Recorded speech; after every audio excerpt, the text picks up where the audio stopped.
Salam əziz izləyicilər.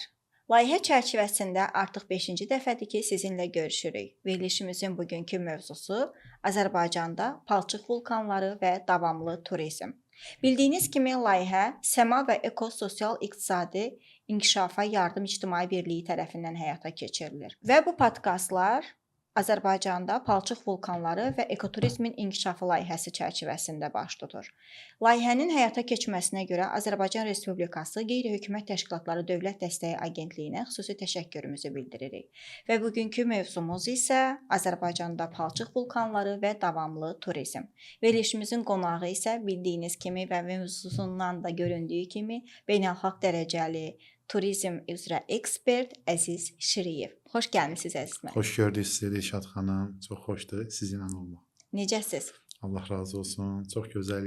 Bu cür mövzulara toxunanda ümumiyyətlə gözəl olur. Çox gözəl. Sizi Allah daha razı başqa necə təqdim etməyimizi istəyərdiniz?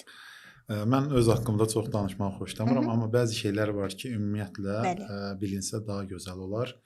Vurğuladığınız kimi beynəlxalq dərəcəli turizm üzrə ekspertəm.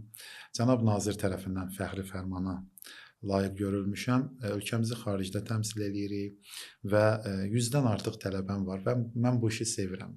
Əslində deyir elmin zəkatı öyrətməkdir. Bəli. Çünki biz özümüz də öyrənmişik, öyrətməliyik və özəl tələbələrim var və universitet tələbələrim var.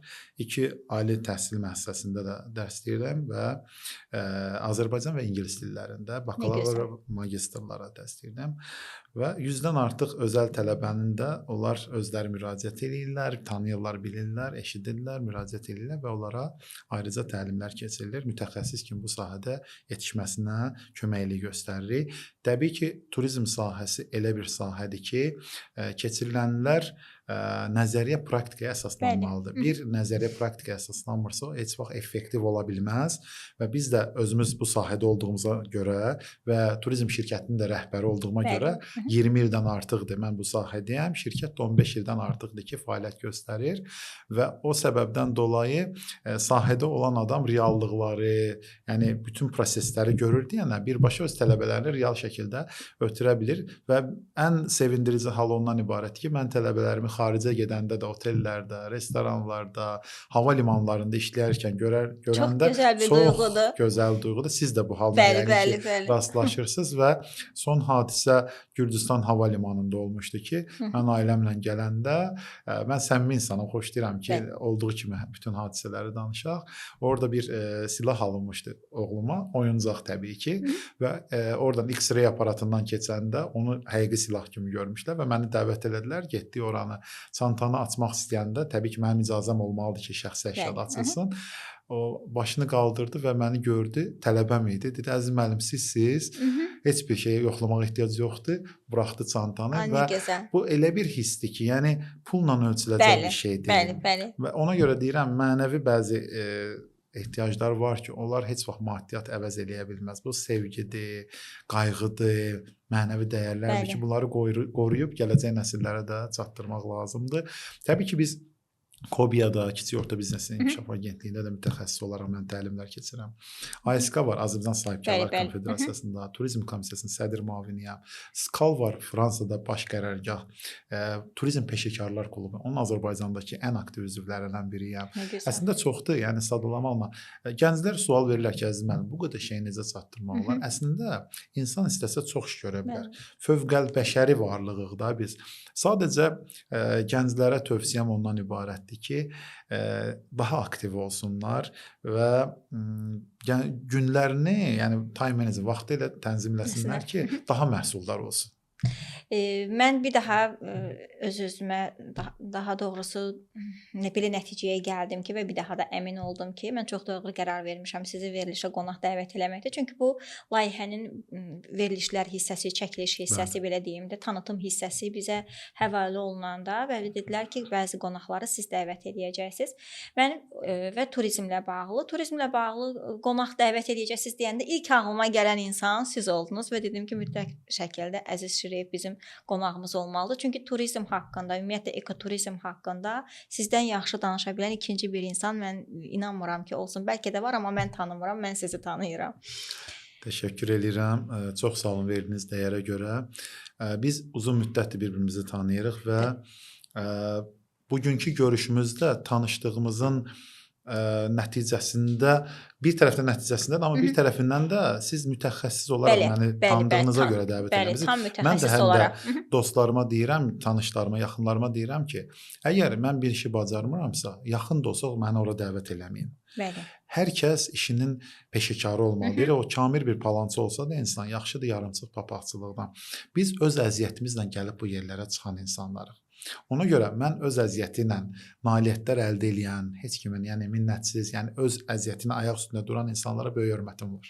Eləcə də sizə. Çox sağ olun, çox təşəkkür eləyirəm. Var olasınız. Bizim mövzumuz çox genişdir və bu haqqda biz çox bol söhbətlər eləyəcəyik və elə turizmlə, ekoturizmlə başlayaq.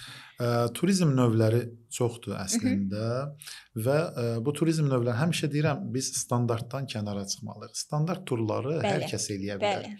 Məsələn, bugün 18 yaşında gənc əgər universitetə daxil olursa, artıq başlayıb bunun müəyyən bir müddətdə praktika müddəti başlayır. Artıq turizm şirkətlərində mən hər zaman deyirəm 16 təhsil müəssisəsində turizm var və bunlar orada olan gənclər qapalı divarlar arxasından daha çox praktikaya əsaslanan yerlərdə olmalıdırlar ki, real hadisələri yaşasınlar.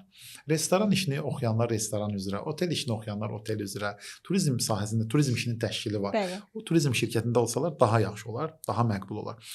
Və 18 yaşında olan bir gənc və yaxud 20 yaşında olan bir gənc hər hansı bir turu götürüb paylaşırsa, bu normaldır. Bu copy-paste eləyə bilər. Götürüb oradan hardasa onu paylaşa bilər. Amma bir mütəxəssis olaraq bunu mənim eləməyim yanlış olar. Yəni mənim əlaqələrim və mənim bu işdə olan təcrübəm, illərim mənim başqa işləri görməyə də imkan verirsə, mən 20 yaşında uşağın, yəni tələbənin, gəncin elədiyi işi eləməyə mən özümə yəni uyğun görmərəm. Nəyə görə? Yəni bu belə bir şey deyil ki, sən onu eləməməlisən. Amma ondan artıq nə eləyə bilirsənsə, onu da elə və gənclərə də nümunə ol ki, gələcəkdə onlar da sənin yoluna deyil, tikmədim ki, özüm qala, tikdim ki, izim qala. Və bu günlərdə standart turizmdən daha çox biz digər turizm növləri üzərində çalışırıq ki, zaten standartı görən çoxdur. Bugün əgər qış turizmindən söhbət gedirsə, Şahdağ turları, Tufandağ turları və yaxud Naxçıvanda yerləşən Ağbulaq. 3 istiqamətdə bizim qış turizmimiz var, real olaraq. Amma Əziz müəllim bugün fikirləşir ki, ekoturizmi necə inkişaf elətdirsin? Əziz müəllim fikirləşir, bugün sağlamlıq turizmi necə inkişaf elətdirsin? Agroturizm, ondan sonra kənd yaşıl turizmi necə inkişaf, ekstrem turizm. Yeri gəlmişkən 30 ildən sonra işğaldan azad olunan Qarabağımız bizim canımızdır. Şuşa da onun üzüyün qaşıdır, biz hər zaman deyirik. Və biz çox xoşbəxt insanlarıq bugün bizə qismət olub. Vurğuladığım kimi şəhidlərimizə Allah rəhmət eləsin, qazilərimizə şəfa versin və ordumuzu da qorusun, dövlətimizi, millətimizi qorusun. Əsas məsələ ondan ibarətdir ki, yeni destinasiya nöqtəsi olaraq qədim torpaqlarımızda bu turizm növlərinin hər biri üçün geniş imkanlar var. Böyük potensial var. Bugün ekstrem turizm üçün bilirsiniz ki, Şuşanın özündə bizim milli qəhrəmanlarımız arxadan qalxaraq dağa, oradan arxa ermənilərin, yəni düşmənimizin gözləmədiyi tərəfdən belə hücuma keçib əlbəyaxa döyüşərək, yaxın məsafədən döyüşərək, bu çox ürək tələb eləyir, bu çox cəsarət tələb eləyir ki, o da bizim ordumuzda var. Allah qalanlara can sağlığı versin, qorusun. Digər turizm növü, ekoturizmin özü, yəni Laçın, Şuşa, Kəlbəcər, inandırım sizi ki, yəni orada qartalın siz uçuşunu görəsiniz, oradakı yaşıllıqları görəsiniz. Dünən dostlarımız Laçından bir şəkil göndəriblər. Yəni ekoturizm, təbiət necə desin ki, buradayam da, yəni gəlin, yəni bu qədər ağacı kim əkə bilər? Yəni Allah bizə elə nemətlər bəxş edir. Ümumiyyətlə Azərbaycan olaraq, yəni ölkə olaraq biz elə bir coğrafi mövqedə yerləşirik ki, 11 iqlim qurşağının 9 iqlim qurşağının tipi bizdədir və bugün istəyirəm ki, ölkəmizi təkcə hava limanından gəlib hər hansı bir əyləncə yerində və yaxud 4 ulduz, 5 ulduzlarda dincələrək, istirahət eləyərək elə tanımasınlar. Azca xanımlarımızı belə ən gözəl cəhətdən tanısınlar. Bizim Sara Xatun kimi, Nigar kimi, yəni Nəbinin, Qaçaq Nəbinin, Həcər kimi, məsələn, Xurşudbanın Natavan kimi, at belində, elə sizlər kimi, at belində, silah əllərində, yəni mərd xanımlar olar. Bəli, Belə bizim bəli. cəsarətli, qeyrətli xanımlarımız, elə Eynən, tanısınlar eynən. xanımlarımızı. Və yaxud mətbəximiz bizim dünyada ən gözəl mətbəxlərdən biridir. Və yaxud bizim elə təbiətimiz çox gözəldir. Muğamımız, incəsənətimiz hansı ki bizim muğamın alimi deyirəm, Alim Qasımov Amerikada yerdə oturur, muğam oxuyur, Bəli. insanlar ayaq üstündə onu alqışlayır. Yəni bunlar hamısı bizdə varkən ekoturizmin də bir hissəsi bizdə milli parklar çoxdur. O mövzuya toxunacağam. Bəli, bəli. O çox böyük mövzudur və bunlar varkən biz niyə bizə yaraşmayan tərəflərdən daha çox tanınmalıyıq ki, hansı ki, bura ailə ilə gələn kifayət qədər turistlər var. Mən təkcə yerli turistlər üçün bizim vətəndaşlarımıza da çox maarifləndirmək lazım. Bu layihə o qədər dəyərli layihədir Bəli, ki. məncə də çox dəyərli layihədir. İlk gündən mən İradə xanıma deyirəm, çox mühümdür. Çünki bizim vətəndaşlarımız bizdə olan dəyərli nemətlərin qədrini, təbii ki, dəyər verənlər də var, indi hamıya aid deyil, amma əksəriyyət bəlkə də bu Tufan üzr istəyirəm, bu Qobustan, Palçıq vulkanlar falan bunun əhəmiyyətini o dərəcədə bəlkə də bilmir və yaxud fərqində deyil və yaxud təbiətimizin nə qədər gözəl olduğunu fərqində deyil. Məsələn, bu günləri nə qədər qəribədir ki, xaricə gedərkən turist sizə deyir ki, Lahıcda olmusunuz, Xınalıqda olmusunuz, siz deyirsiniz, yox deyir, amma mən olmuşam. Yəni biz Azərbaycanlı olaraq həmin yerdə olmamışıq. Məsələn deyirəm, mən həm də ölkə daxili turizmin rəhbəriyəm deyənə olmadığım yer, gezmədiyim, mən hətta valideynlərimə uşaq olarkən söz vermişdim ki, mən ölkəmizi qarış-qarış gezməsəm xaricə getməyəcəm. Yəni məncə də elə olmalıdır. Bir dəfə bu yaxınlarda, bilmirəm o söhbət harda oldu, amma qızlar arasındaydıq, danışırdıq. Kimsə birisindən soruşub ki, bəs yox, bu elə ilk verilişdə idi. Vəfa xanım bizim qonağımız idi. Ondan kimsə soruşub ki, bəs necə olar ki, biz dünyanı səyahətə çıxmağa başlayaq da? Yəni o hiss sizdə necə yaranır? O ona cavab verib ki, siz hələ birinci Azərbaycanı gəzin. Azərbaycanın o qədər gəzməli, görməli yerləri var. Həqiqətən də elədir. Mən özümdən götürürəm və o artıq insan gəzdikcə, kəşf elədikcə hər bir yerdə Azərbaycanın o qədər gözəl yerləri var ki. Bugün çox təəssüf ki, insanların bəziləri elə yerlər var ki, açıq məsələn Astaran Sım kəndi var. Açıq səma altında muzeydir. İnsanlar biraz biz tarixən getdikcə də keçmişimizə qayıdırıq.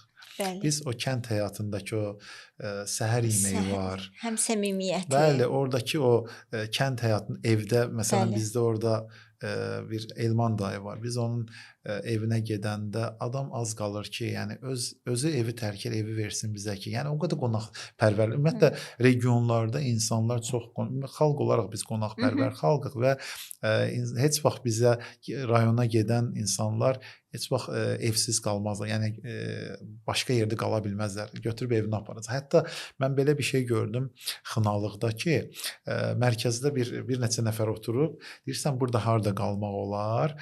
Sual verərkən aralarında artıq qərar veriblər. Məsələn, gələn qonaq bir gün sənin evində qalmalıdır, bir gün orada. Deyir ki, bu gün sənin növbəndir. Götür apar qonağı, yerləşdir, yeməyini, içməyini ver, təmənnasız. Yəni bu qədər gözəl bir adət-ənənəmiz var bizim və ilk kanalizasiya xəttinə qədər bizdə o vaxt olub. Hətta xaricdən gələn, ümumiyyətlə Çin, Yaponiya, Koreya, Avropadan, Amerikadan, Avstraliyadan gələn turistlər tarixə daha çox dəyər verirlər. Bəli. Və həmin yerlərə maraq daha çoxdur. Basqalın özünə. İlk kəlağaylarımız var bizim, bilirsiniz ki, orada Azər ipək var. Şəkidə və onların istehsal yerində şəbəkə var. Mıxsız bilirsiniz ki, toxumalar var. İnandırım sizi, ecazkardır. İnsanı, ruhunu özündən çıxar, cismindən ayırır. Yəni o qədər gözəlliklər var Azərbaycanda. Demək ki, bu tarixi abidələr turistləri daha çox cəlb edir. Bəli, turistləri daha çox cəlb edir və o ki qaldı sizin ekoturizm məsələsinə. Bu da turizm növlərinin ən vacib məqamlarından biri, növlərindən biridir və mən hər zaman vurğuladığım kimi bir neçə dərs var ki, bu məktəblilərin dərsliyinə salınmalıdır. Hətta bəziləri bağçadan belə tövsiyə edirlər, amma məktəblilərin dərsliyinə salınmalıdır. Bu elmlərdən biri sahibkarlıqdır. maliyyənin idarə olunmasıdır. Bəli. İnsanlar bu gün pul qazanmağı bacarır, amma pulu xərcləməyi bacarmırlar.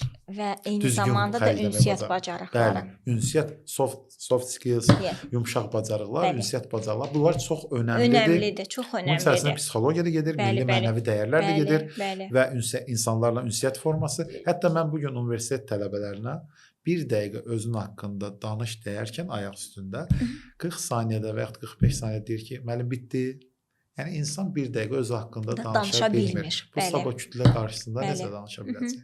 Biz ekoturizmdən danışdıq, palçıq vulkanlarından danışdıq. Bəs sizə görə bu ekoturizmin inkişafında palçıq vulkanlarının rolu varmı? Ümumiyyətlə rolu nədən ibarətdir? Bəli, çox mühüm bir məqama toxundunuz. Ümumiyyətlə mən hər zaman vurğuladığım kimi 3 əsas ünsür önəmlidir Azərbaycan iqtisadiyyatı üçün, ölkəmizin inkişafı üçün. Birinci kənd təsərrüfatıdır, ikinci turizmdir və üçüncü istehsaldır ki, bunlar olarsa heç vaxt ölkənin iqtisadiyyatı geriyə getməz, hər zaman inkişaf eləyər.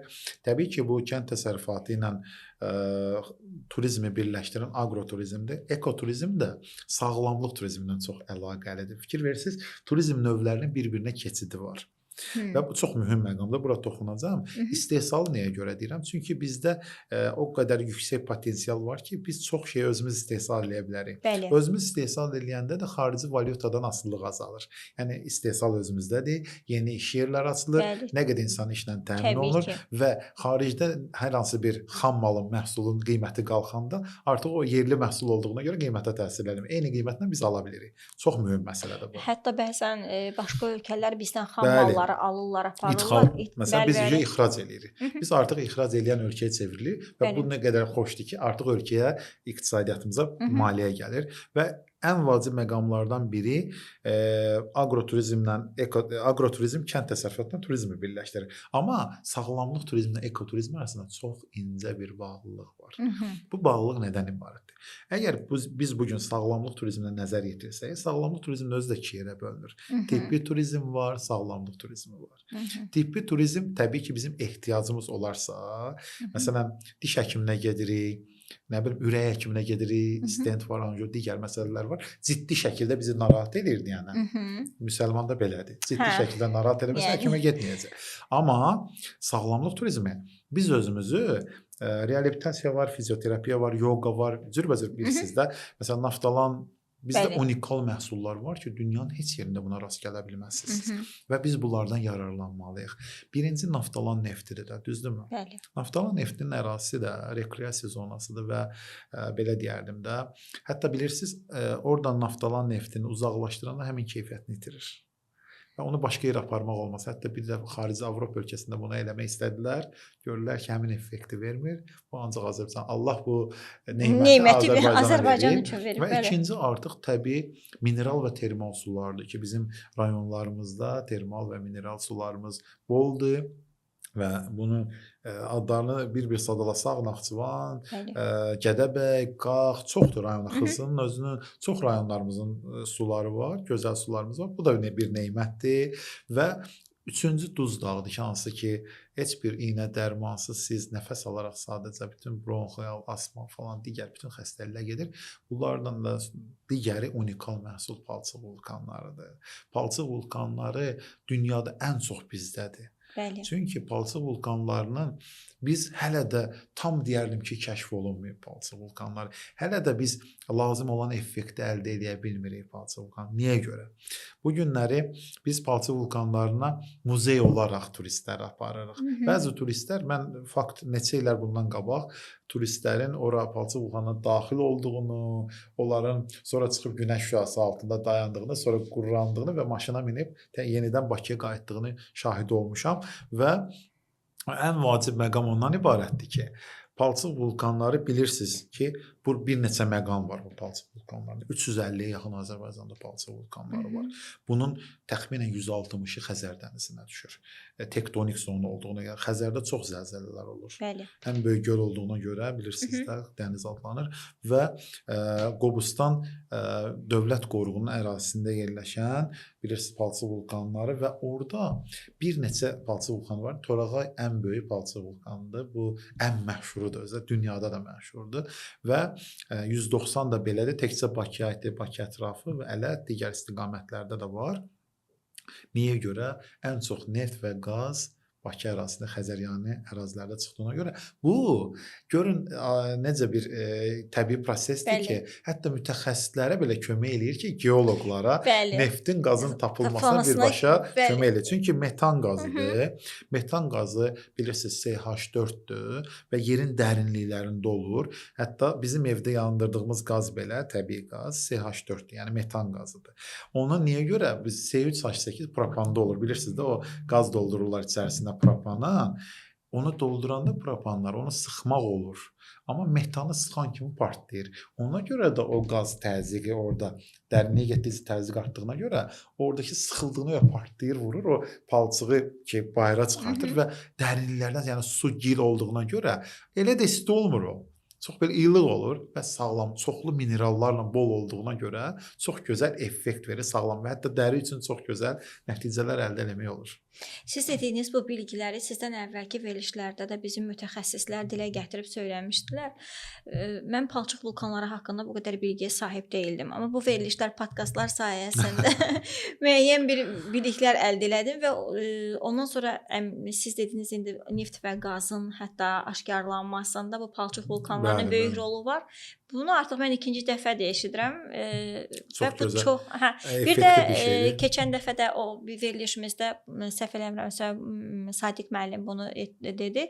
Dedi ki, o qədər ki qaz olur onların tərkibində, hətta o qaz vurub partlayır. Bizdə o seismik zonada yerləşdiyimizə görə Azərbaycan olaraq o vulkanlar sayəsində bizdə zəlzələlər az olur. Bəli. Onların hansı ərazidə yerləşməsi, həmin ərazilərdə digər insanların yaşaması təhlükəsizliyi və o seismik o bütün çəkir aparırdı yəni ora. Bu da bir nemətdir. Biz əslində yenə də deyirəm, bizdə çox şey verib Allah Taala. Yəni bunun qədrini bilmək lazımdır.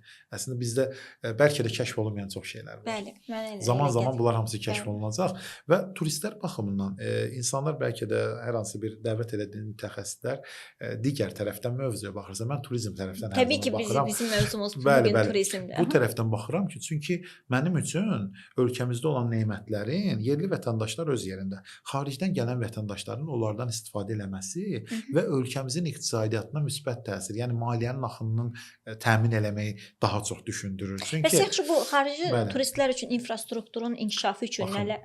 Əsas mövzulardan biri odur ki, mən hər zaman bunu nazirlikdə də vurğulayıram ki, ora gələn turistlər zaten bunun içərisinə daxil olanlar olub, yəni şəkil çəkdirənlər falan. Dünyanın heç yerində bu pulsuz deyil. Və insanlar biraz da təhlükə var. Yəni bu lavası var, epicentri var. Bu həmin zamanda heç kim zəmanət verə bilməz ki, palçıq vulkanı püskürməyəcək və heç kimə də söz verməyib. Yəni vulkan ki, mən püskürməyəcəm. Və əsas məqam ondan ibarətdir ki, biz həm turistlərin təhlükəsizliyini təmin etməliyik. Yəni bu hər hansı bir şirkət tərəfindən ölkəyə gətirilmiş turistdir. Bu bir məsuliyyət daşıyır ona görə. Ölkə olaraq biz də bir məsuliyyət daşıyırıq ki, Azərbaycanda belə bir bədbəxt hadisə oldu və neçə nəfər həyatını itirdi. Bu bizə lazım deyil. Çünki dünyada Azərbaycan, yəni ölkəmiz ən təhlükəsiz ölkələr siyahısındadır. Və ona görə biz xeyli sayda turisti ölkəmizə cəlb eləyə bilirik. Və bundan da maraqlı məqam ondan ibarətdir ki, orada olan palçıq vulkanlarında olan çıxan palçığı biz borular vasitəsilə orada bir sanatoriya falan tiksələr və orada vannalar, təbii palçıq vannaları müəyyən bir temperaturda, müəyyən dəqiqələr çərçivəsində insanlar orada uzanaraq, üzr istəyirəm, yəni palçıq vulkanını qəbul edib, necə ki Naftalan vannasını qəbul edirlər və ondan yararlanıb, həm də paketlərdir. Bilirsiniz, sağlamlıq turlarında tam fərqlidir, eko turlarda tam fərqlidir. Gələn insanlar əgər sağlamlıq varsa onun içərisində, biz bu palçıq vulkanına təkcə ekosistem tərəfindən, ekoturizm tərəfindən baxmırıq da. Yəni oradan çıxan palçıq həm də sağlamlıq tərəfindən insanlara bu yəqin ki, həkim nəzarəti altında olmalıdır. Çünki ümumiyyətlə Naftalan nefti olsun, palçıq vulkanları olsun, duz dağı olsun, hamısı həkim nəzarətində aparılır.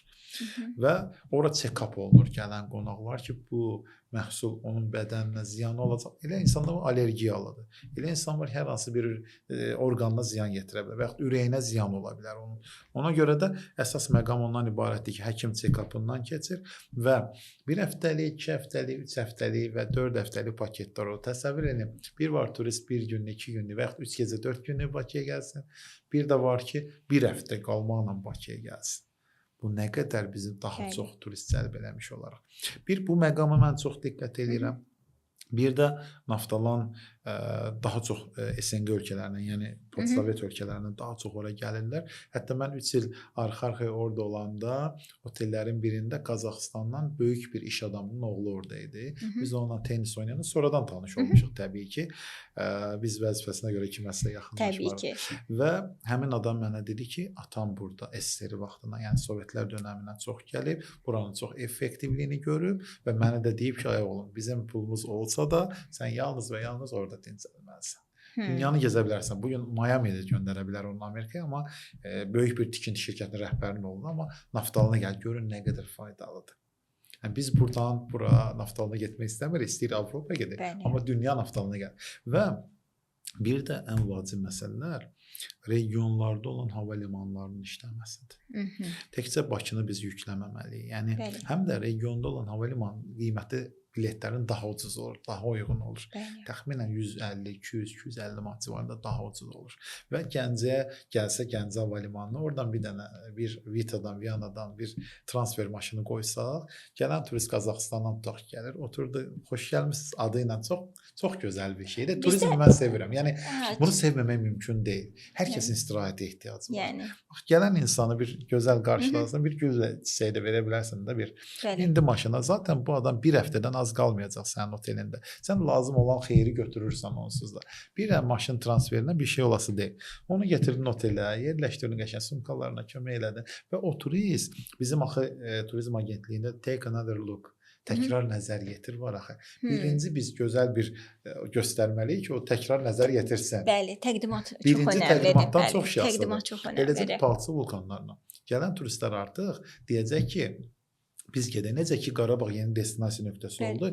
Gələn turist artıq orada getmək istəyirdi. Yəni daha çox Azərbaycanda vaxt keçir. Əvvəl məsələn 6 gün, 7 gün, indi artıq 10 günlük, 15 günlük paketlər hazırlanmaqdadır. Və bunlar çox mühümdür hal-hazırki vəziyyətdə və gələn turistlərin ən çox yerli vətəndaşlarda diqqət etdiyim şey, bir şey ödənişsiz olanda ondan daha çox istifadə eləmək sağlamlıq yerlərində o qədər də keçərli deyil. Məsələn, biz bilirik ki, Naftalan nefti nə qədər xeyirli olsa da, müəyyən bir müddətdən sonra ziyana çevrilə bilər. Məsələn, əgər sizə deyirlər ki, bədən temperaturu 36,6-dır. Düzdürmü? Əgər sizə deyirlər ki, bu temperaturda siz burada 18 dəqiqə və yaxud 20 dəqiqə olmaz və bir gündən biri olmalıdır ki, bədən onu qəbul edə bilsin. Siz ödəniş eləmişsiniz, yəni mən bunu hər gün istəyirəm və daha çox vannada neft qəbul eləmək istəyirəm. Bu artıq daha çox ziyana çevrilir. Çünki neft elə bir məhsuldur ki, neft şirkətlərində işləyənlərə biz niyə görə yüksək maaş verirlər, bunu daha gözəl bilirik. Hətta onlara ayıran digər məhsullar da verirlər ki, bu zəhərləməsin falan. Və burada vacib məqam ondan ibarətdir ki, artıq qaldığın bir dəqiqə əlavə bədənə əks təsir göstərir. Neftin ən axırıncı maddəsi qudrondur. Qudron da asfaltın, yəni yolun altına çəkilən maddədir. Onun iyi yanından keçəndə qoxusundan hiss edirsən necə maddə olduğunu. Ona görə də son dərəcə bütün dinləyənlərə də sağlam turizmi və yaxud ekoturizm çox diqqət olunması məqamlardır. Mən indi milli parklardan və kamp turlarından, palçıq vulkanlarından daha detallı da danışacağıq indi davamlı olaraq. Danışaq. Elə keçək mövzumuza. Sadəcə hal-hazırda bizim o palçıq vulkanları ərazisi qorunmur, yəni açıqdır. İstənilən insanlar və yaxud da ki, turistlər gedib orada palçıq vulkanlarını seyr eləyə bilirlər. Amma bu gedərkən onlar əsasən nəyə diqqət eləməlidir? Yəni siz bir turist şirkəti olaraq xarici turistləri aparırsınız palçıq vulkanlarına. Onlara əsasən nəyə diqqət eləyirsiniz ki? Ümumiyyətlə turizm şirkətinin rəhbəri olaraq və mütəxəssis olaraq gələn bütün qonaqlara hər zaman tövsiyə edirəm ki, maarifləndirməni güclü aparsınlar. Məsələn, siz bu yaxın gələcəkdə, yaxın keçmişdə deyək, gördünüz ki, Şəhidlər Xiyabanında turistlər şəhidlərimizə qarşı hörmətsizlik. Bəli. Və demək olar ki, onlar xarici vətəndaşdır, o bilmir. Onu maarifləndirmə aparmaq Bəli. lazımdır ki, bax bura toxunulmaz yerdir. Burada ədəblər erkanlıdır. Təbii ki, nizam-intizam qaydaları var. Ora gedən turistlərin yanında mütləq şəkildə bələdçi olmalıdır. Bələdçi diplomatik əməkdaş deməkdir. Mənə görə prezidentdən sonra necə ki restoranda ofisiant, oteldə resepsiyon qəbul şöbəsi, eləcə də turizmdə də mütləq şəkildə bələdçi. Bələdçi sözü mənası ilə bələd olmaqdır. Bəli. O adam həmin yerə bələd olmalıdır. Apardığı yerə hara daxil olmaq olar, hara daxil olmaq olmaz. Elə Qarabağ ərazisi özü də minalanmış ərazilər var. O cığırdan, o yoldan kənara çıxmaq olmaz. Bu qaydalar hamısını demək lazım. Bu günləri Qobustan Dövlət Qoruğunun yaxınlığında yerləşir, bilirsiniz. Qobustan Dövlət Qoruğu Qaradağ rayonunun ərazisidir. Və oradan daxil olanda Palçıq vulkanının ərazisinə muzeyə qədər maşınlar apara bilir. O artıq aşağıda vizual olaraq muzeylər var ki, insanlar onu görə bilir. Amma sırf Palçıq vulkanına qalxmaq istəyir, orada xüsusi maşınlar var ki, avtobuslar bir yerdə nəqliyyatda saxlayır, həmin maşınlara daxil olaraq yuxarı qalxıb onlara baxa bilər. Amma yenə də müəyyən tapşırıqlar verilir ki, yaxınlaşmaq olmaz, şəkil çəkdirmək olar falan. Bu tapşırıqlar protokola uyğun olaraq onlara bildirilməlidir və bildirilir. Və ən vacib mövzulardan bugün hər kəs bələdçidirmi? Biz gedirik xaricdə, ölkəmizi təmsil edirik, sərgilərdə iştirak edirik, müəyyən qədər maliyyə sərf edirik, otellərdə qalırıq, nəqliyyatımız, vizit kartımız, flyerlərimiz falan müqavilə bağlayır və oradan turist getiririk və burada gəlir bəzi, təbii ki, hamıya aid deyil, bəzi bələdçilər o effekt vermədiyinə görə bələdçidə ən vacib nüans 4 məqam var. Tur rəhbərlə bələdçini çox adamlar fərqləndirə bilmir. Tur rəhbər turu istiqamətləndirir. Hara gedəcəyik, harada saxlayıb yemək yeyəcəksiniz. Məsələn, Şah dağının ərazisinə daxil olub, buradan bilet ala bilərsiniz. Buradan turistlər, məsələn, öyrənmək istəyirsə məktəbi var. Əgər sizdə bir şey olsa, yıxılsaz falan, burada xəstəxana bu məlumatları verir. Amma bələdçinin işi tam fərqlidir. Bələdçi ilk növbədə Azərbaycan tarixini mükəmməl bilməlidir. Çünki əgər burada çalışırsa, çünki tariximizi təhrif eləmək olmaz. Bu çox incə məqamdır. Məsələn, keçən dəfə bir bələdçi gördüm, mən ekspert olaraq yoxlamağa ixtiyarımız var, restoran, otel, turizm şirkətlərini falan. Bir cavan oğlan dayanıb Qız Qalasının yanında deyir ki, Dardanel boğazı, Bosfor falan. Yaxınlaşıram, deyirəm, bir dəqiqə olar sizi. Təbii ki, turistlərin yanında istəmirəm ona nəsə deyim, dəvət edirəm. Azərbaycanda. Bəli, deyirəm ki, siz düz danışırsınız, amma yerində danışmırsınız. Bu Qız Kulesi deyil, bu İstanbul deyil bura. Bu Xəzər dənizidir, Bosfor, Dardanel yoxdur burada qardaş. Deyir, müəllim üzrlə hesab eləyin, mən sizi tanıyıram, mənə deyir. Mənim qohumlarımdır, deyir, Polşadan gəlir. O da Qarabağdaydı, mənə kimi, məndən də bəlkə biraz. Yəni, heç oxşarlığı yoxdur ki, heç qohum da olsun. Yəni, heç olmasa burada yalan olmaz. Çünki əgər bir şey ölkəmizin adına ləkədirsə və yaxud təhrif olunursa tariximiz, mən orada göz yuma bilmərəm ona. Çünki artıq bu informasiya gedir, yayılır. Təbii ki.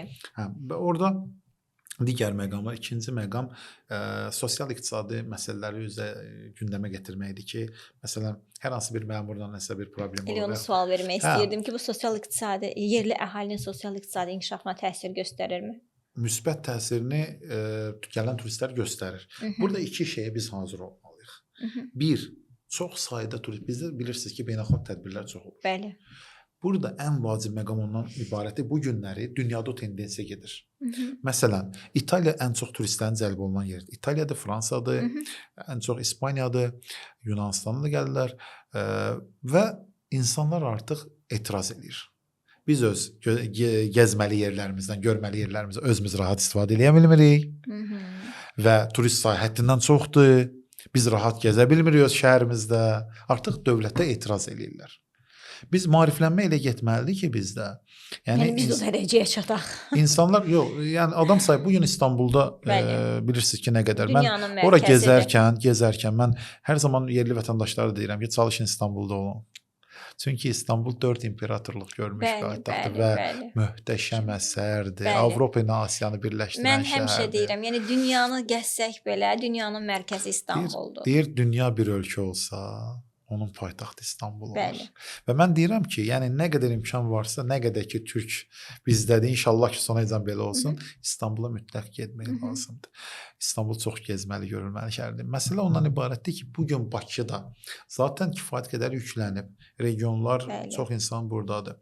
Gələn turistlərə də bunun məktəblərdə yenə də həmin mövzuya qayıdıram. Mənim üçün çünki gənclərimiz, şagirdlər çox önəmlidir. Hər şey oradan başlayır. Və biz qonaqpərvərlik, hətta master klassları, təlimlər, məktəblərdə buna uyğun bir şeylər keçirilməlidir. Gələn turistlərə qarşı düzgün davranma. Məsələn, dil bilmirik belə, beynəlxalq dil var da, deyir smile on the face every time 24 hours. Yəni biz bulvarda işləyən xanımlar var idi. Bir tədbir var idi.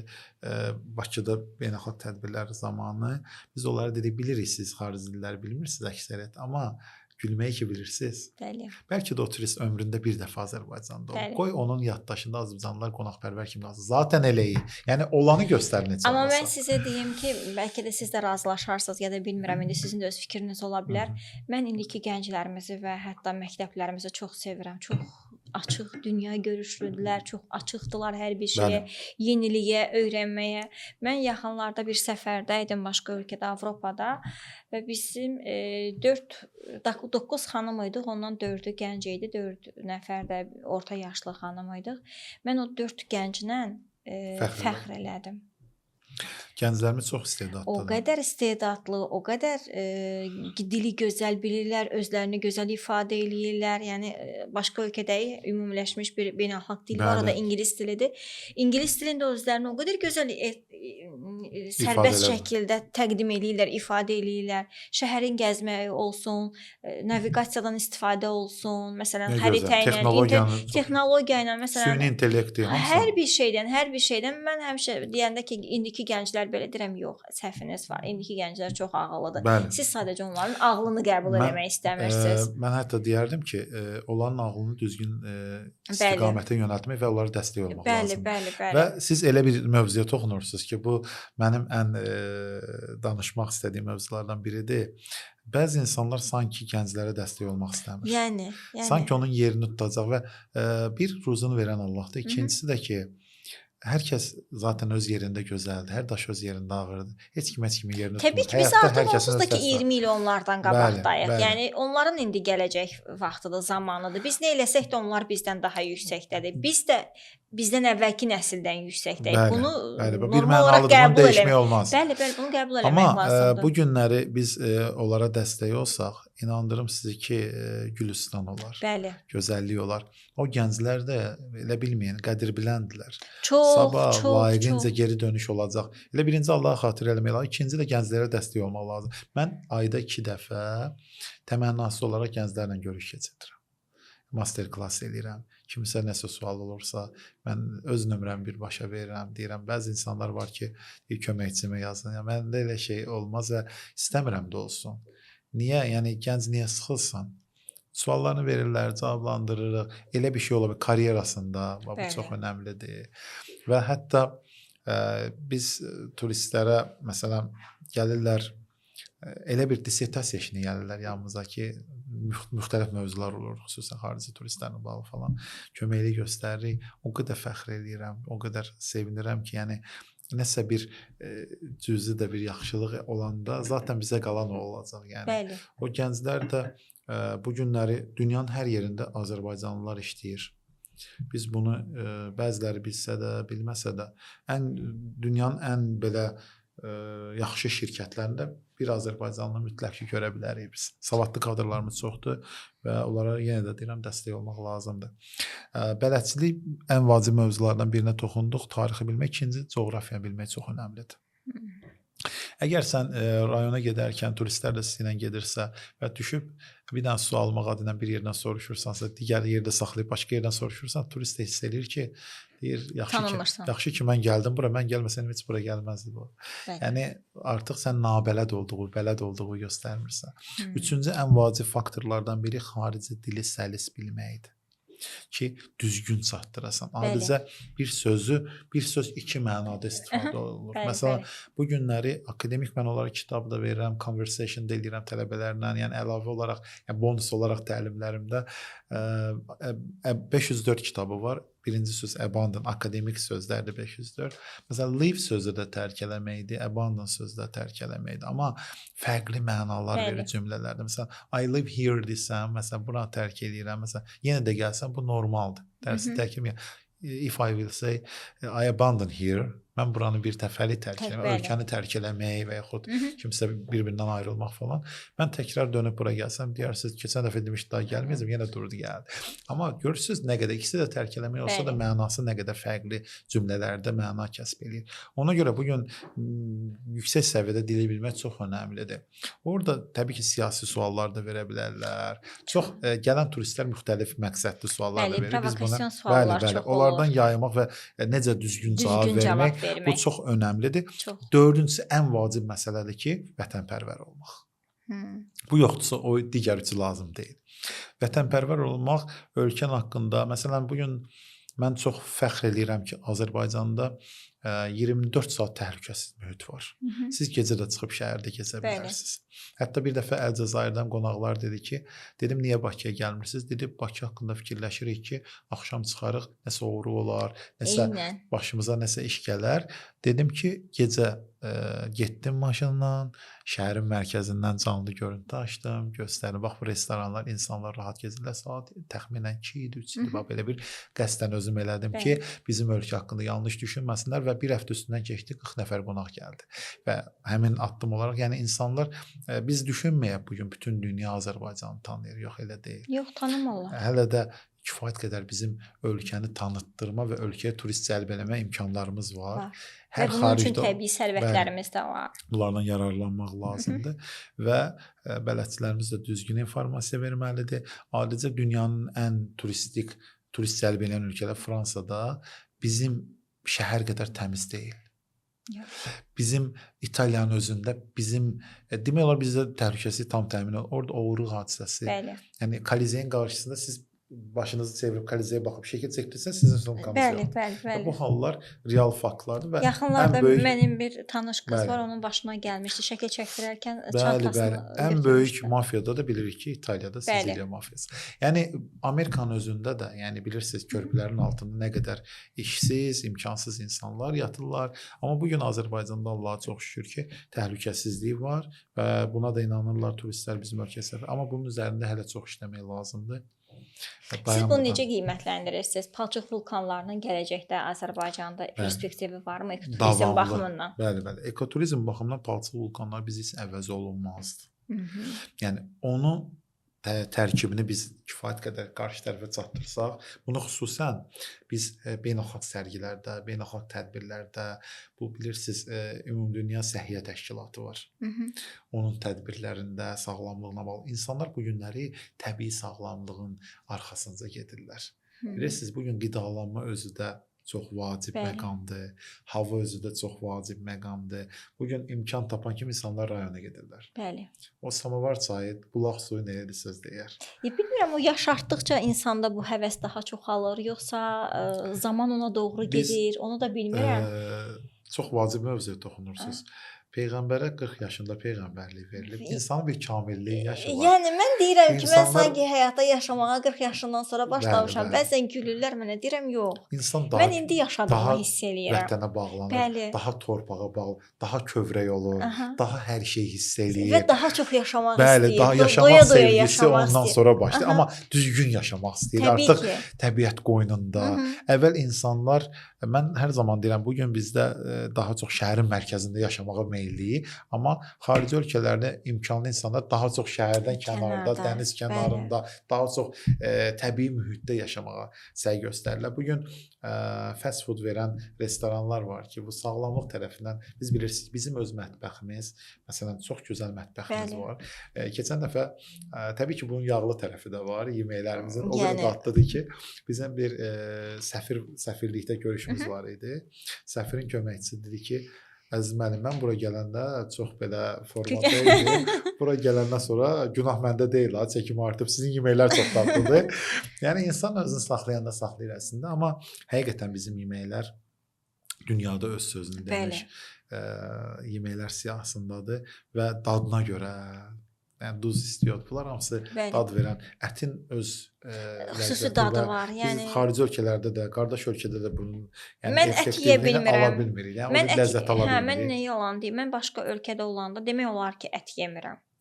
Yeyə bilmirəm. Mənim dostlarım hətta səyahətə gedəndə özlərinin sumkalarında bağlı olan yeməklərdən götürürlər ki, orada deyir qız nəsə eləyərik, yeyərik. Yəni bu mətbəxin özəlliyini və gözəlliyini göstərir və bu da bir turizm növüdür. Bu da qonaqpərvərlik, kulinariya turizmidir. Əslində fikir verirsiniz, bütün turizm növləri hamısı gətirir bir yerə çıxartır. İnsanlar pandemiyadan sonra öz sağlıqlarının qədrini daha çox bilməyə başladılar. Əgər əvvəl insanlar sağlamlıqlarını hər hansı bir mərasimdə içki ilə, içki qaldıraraq bunu da sağlamlığını, bunu da içirik filan kəsin sağlığına deyirdisə, indi artıq dərk edirlər ki, bununla sağlıq olmaz. Bəli. Sağlıq düzgün qidalanmada, ümumiyyətlə mən o içki ilə o sağlamlığı, sağlıq qətiyyən olsun. arası yoxdur. Yəni tibbi içki başqadır. Əgər həkim tərəfindən tövsiyə olunsa, tibbi spirtlər o başqa.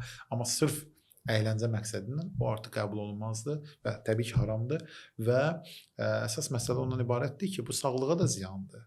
İnsan öz qəsdinə durmuş kimi olur. Belə bir şey var ki, insanın ən böyük düşmanı elə öz nəfsidir.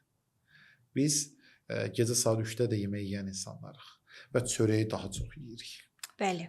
Və bu biz Taylandda olarkən çörəksiz ümumiyyətlə deyir ki, necə doymaq olar? Elə yaxşı doymaq olur ki. Bir dostumuz var, zarafatca deyir ki, dönərlə çörək yeyən adamlar. Yəni biz Taylandda gördüm ki, bizimkilər qaşığı götürüb stolun üstünə vurur, bread, yəni çörək tələb eləyirlər. Onlar da baxır ki, ümumiyyətlə Çin, Koreya zad o tərəflər biraz fitdir də. Yəni hamısı düyüdən daha çox qidalanırlar. Düyü ilə çörək əvəzi də onlarda və onların siz fikir verirsiniz, yemək taxtadan istifadə edirlər və sushinin özünüz görürsünüz, içərisində düyü iləndir və o taxtalardan istifadənin qaydasını mən baxarkən nə qədər onu götürüb qoyarkən həm az, həm də ki onu götürmək nə qədər əziyyətlidir, bir qaşıqla yesin və onu götürəndə 20 dəqiqə ki insan beyni qərar verir doymasından, biz mədəmizlə qərar veririk ölkəmizdə. Çox hallarda. Amma onlar onu götürərkən az və müddət çəkir onu götürmək və 20 dəqiqə yetərli edir və az yeyib daha tez doymuş, daha vaxtında doymuş olurlar deyə düşünürəm və onlar çox sağlamlıqlarına diqqət edirlər. Ümumiyyətlə mineral içkilərdir və çörəklərdir ki, bunlardan biraz nə qədər uzaq olsaq şirniyyatlar da daha çox, bizim şirniyyatlar da çox dadlıdır söz nəslinin anasında və xarici turistlərin ən sevdiyi şəkər bura baxılır. Bizim xaricdən gələn turistlərə şəxsən mən onlara jest olaraq amma sweet deyib yeyə bilmirlər onu çox. Hə, çox şirindir. Biraz dadına baxıb. Bəli, çox yeyə bilmirlər. Gələrkən hava limanında biz onlara təbii ki, əsas yerdən biraz aralıda musiqi ilə onları qarşılayırıq, milli musiqimizlə və milli geyimdə xanım və bey rəqs eləyir və bizim digər əməkdaşımız onlara şirniyyatlar verir kulokun içərisində və arxasında yaş sarfetka bağlanmış verir onlara şəkər və pıramızı, paxlamamızı və maşınlarda sular qoyulur hər turist üçün, hər gün qoyulur. Və bunları ilk qonaqpərvəri və hava limanından təsəvvür edin ki, videolarla çəkiliş eləyirlər və statuslarını paylaşırlar. Digər nə qədər dostları görür. Gələn kimi elə biz onlara qonaqpərvərliyimizi göstərir, nümayiş etdiririk. Çox sağ olun Əziz müəllim, çox təşəkkür edirəm və sonda da belə bir sual vermək istərdim ki, bu palçıq vulkanlarının həm qorunması, həm də ekoturizmin inkişafı ilə bağlı biz hansı addımlar atılmalıdır? Ümumiyyətlə nələr olsa daha yaxşı olar? Ümumiyyətlə palçıq vulkanlarına mən dediyim kimi birincisi onun sanatoriyası yaradılsa gözəl olar. İnsanları biz cəlb eləyərik, satışını eləyərik paketlər şəklində. Biz bunu xaricdə də reklamını eləmiş olub PR-ını apararıq. Bu çox vacib məqamdır. İkinci məqam da ondan ibarətdir ki, həmin yerlərdə həmin qoruğa aid əl işlərinin satılması, yeni iş yerlərini təmin eləmiş olaraq biz bunları, həm də həmin yerə aid kitabçalar olmağı və bu palçıq vulkanının nələrə faydalı olduğunu və kitabça şəklində ingilis dilində, rus dilində, digər xarici dillərdə şəkildə və oxuyan insanlar daha çox bundan yararlana bilər. Təkrar-təkrar gələrlər Biz ora. necə ki, başqa ölkələrə gedəndə Bəli. adi maqnitlər alıb Bəli, bəli. gətiririk. Mən hər zaman deyirəm, biz nazirlikdə çıxışımda demişdim ki, cənab nazir, bizə maraqlı olmamalıdır gələn turist buradan xarici brendləri alıb getsin. Bəli. Bizə maraqlı olmalıdır ki, Made in Azərbaycan adı altında kəlağayımızı, buxara papağımızı, Bəli. digər əncirimizi, üzümümüzü, naşərabımızı, zəfəranımızı, Hı -hı. balımızı Bəli. alıb aparsın ki, Şirvanşahlar Sarayı, Qız Qalası, digər də ölkəmizə aid atributları və yaxud simvol olan əşyaları alıb aparsın ki, yaxın gələcəkdə bir 4-5 ildən sonra da məsələn baxanda, necə ki biz bu gün Louvre deyəndə, Eiffel deyəndə Fransa, Kolizey deyəndə İtaliya yada düşürsə, onlar da baxanda Azərbaycan yada düşsün. Bəli. O brendə baxanda dünyanın hər yerində var, yadına düşməyəcək. Elədir. Və bu günləri Rusiyadan, digər Sovet ölkələrindən Azərçay deyə deyir, gələrkən qonaq dəvət edirlər. Deyirəm, gələndə nə gətirim? Deyir, heç nə lazım deyil, gələrkən ancaq Azərçay gətir. Yəni o qədər çaylarımız, bizim Bəli. düyümüz bu gün cənub zonasında, hətta biz limonumuz, mandarinimiz falan, Hı -hı. yerli banan da artıq yetişir. Bəli. Yəni artıq bizdə Bakı bağlarında siz bilirsiniz, zəfəran, bilgə falan tərəfdə bizim zeytunumuz var, badam bağlarımız var hal-hazırda, fındıq var, Zaqatala, Balakən, Bəli, xurmamız var bilirsiniz, Hı -hı. almamız, qubamız bilirsiniz, nar şirələri o qədər xeyirlidir. Mənim bir gənclərimizdən son olaraq bir sizin fürsətdən istifadə edib bir Buyurun, xahişim təbii ki, var çox ki, xoşdur. energetik içkilərdən istifadə eləməsinlər bacardıqları qədər. Onun yerinə əgər 1 manatdan, 2 manatdan söhbət gedirsə, yol kənarlarında satılan nar sokları var. Onları ödəsəz, onlar sıxıb sizi oksigen və bədəninizdə olan dəyişikliyi siz hiss eləyəcəksiniz və o necə bədənin o dərinizin belə necə dirçəlişini siz hiss eləyəcəksiniz və daha gənc qalacaqsınız. Təbii ki, gəncsiniz. Sizin energetik içkilərdən daha energetik olmağınıza ehtiyac yoxdur. Zaten sizdə o enerji var. Bəli, bəli. Çox savadlısınız, çox cəsarətlisiniz. Biz sizinlə fəxr edirik. Ümumiyyətlə xalqımızla fəxr edirik və əsas da istədiyimiz oldu ki, sağlam böyüyək, dövlətimizi, vətənimizi qoruyaq və ən vacib məqamlardan biri həmin o biz onu izah eləsək ki, oradakı rus dilində, xarici dillərdəki gələn vətəndaşlara o da satıla bilər kitabça şeklində və yaxud məlumatlandırıcı pulsuz olaraq verilə bilər və orada gələn insanların onun biz müxtəlif maddələrdə düzəldə bilərik. Məsələn, həmin minerallardan hər hansı bir sağlamlıq üçün sabun falan nəsə düzəltmək olarsa, onları da düzəldib dünya bazarına çıxardıb çox qəşəng şəkildə satışını təşkil eləmək olar. Görün neçə istiqamət üzrə bu sərfəlidir və əhəmiyyətlidir ölkə səviyyəsində və dünya səviyyəsində. Bəli, inkişafına dəstək olmuş ən olar. çox diqqət elədiyim şey ölkənin iqtisadiyyatı ilə yanaşı təbii ki, regionların və vətəndaşlarımızın sosial-iqtisadi inkişafıdır ki, onların inkişafı zaten ölkənin də, dövlətin də iqtisadi inkişafıdır ki, paralel şəkildə gedir. Zaten o olmasa dövlətin yükü artır. Çünki sosial tərəfdən ehtiyac olur vətəndaşlara dəstək olmaq. Amma bugün bu iş yerlərinin açılması, yeniliklərin olması, ölkəyə xarici turistlərin cəlb olunması ətraflı şəkildə həm ölkənin, regionların sosial-iqtisadi inkişafına, həm də dövlətin iqtisadiyyatına birbaşa müsbət töhfəsini verir. Çox sağ olun Əziz müəllim, çox təşəkkür edirəm maraqlı mövzuya görə, maraqlı müzakirəyə görə, maraqlı bilgilərinizə görə. Mən əmin idim ki, siz bizim izləyicilərimiz üçün belə maraqlı məlumatları çatdıracaqsınız və onu siz etdiniz. Bir daha mən sizə təşəkkür edirəm. Çox sağ olun. Verilişimizin bugünkü qonağı turizm üzrə beynəlxalq dərəcəli ekspert Əziz Şiriyev idi və mən əminəm ki, siz də onun fikirlərini bəyəndiniz və sonda həm də tövsiyələrini siz gənclər üçün verdi. Mən də onun dediklərinə qatılıram. Çox sağ olun Əziz müəllim, bir daha təşəkkür edirəm. Verilişimizin mövzusu isə Azərbaycanda palçıq vulkanları, davamlı turizm idi. Və bildiyiniz kimi bu verilişlər, biz artıq 5 veriliş, 5 podkast çəkdik ki, bu verilişlər hamısı Azərbaycanda palçıq vulkanları və ekoturizmin inkişafı layihəsi çərçivəsində həyata keçirilirdi. Layihə Səma və Eko Sosial-İqtisadi İnkişafa Yardım İctimai Birliyi tərəfindən baş tutmuşdu və layihənin dəstəyinə görə Azərbaycan Respublikası Qeyri-Hökumət Təşkilatları Dövlət Dəstəyi Agentliyinə xüsusi təşəkkürümüzü bildiririk. Sağ olun.